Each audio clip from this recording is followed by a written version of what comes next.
Gaurko egunean egin nuena, zan fundatzaileei eskerrak emotia, ez? Euren ausardia, ez? Eurak egin zeben apostua, Solaluze martxan jartzea itxik, ez? Gaur egunean, isa sinistezina itxe jaguna. Lehen urtietan oso urte gogorrak izan zian, ez? Hor naizta momentu zaiak izan, ondiokan ekitia eta aurrera jarraitzia oso importantia izan zen. Eta gero nik uste dut asko lagundu dozkula kultura bat sortu zala elkarlana eta elkarlaguntzia eta beti gauza berrixetan sartzeko adore hori.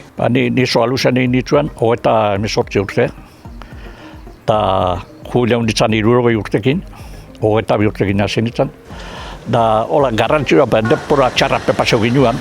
Lehenengo eta geukagune saltzeko onorak gero holan Bilboko enpresa batekin eukin nuen hartu emanak, baina esan saltzen ezebe gero Portugalen bakarrik talarruekin. Gero ja Italiakin jazinean nian pixkat lanian pixkat gora. Da hau fresadorena izan da elzumun. Sentitzen du poz handi bat. Ikusi duena, hainbeste jente gazte, eta hainbeste jente. Da gero honek instalazioak, holan, moderno. Zerak esaten da moduan agarretxo que las mejores máquinas del mundo, oso pozgarria perpesau jata. Gogoratzen naiz nola etorri ginen danok hemen, eta nik orduan, harria jarri zanian, bedin kanpen bat eman nuan, eta han sartu genduan hasia, baina hasi hori sartzeko lan asko egin zen aurretik.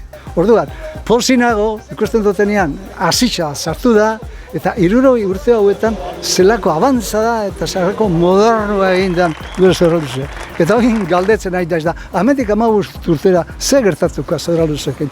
Nik opa diet, hola orain artean bezia jarraitzeko. Etorkizunea begira izango da, nik uste dut oinarriak ona ditugula, ez? Jarribiako norabidea ondo definidu norutza nahi don joun, eta batez ere guztiok motibauta egon, ez? Eta gauza berrixak ikasi eta adaptatzeko gai izatea izango da gakua. Eta gaur ikusi dutenean hori talde gazte hori. Eta hor dano txalok bata besti eta eskerrek bate, niretzat izan da, zoragarria izan da. Zoragarria.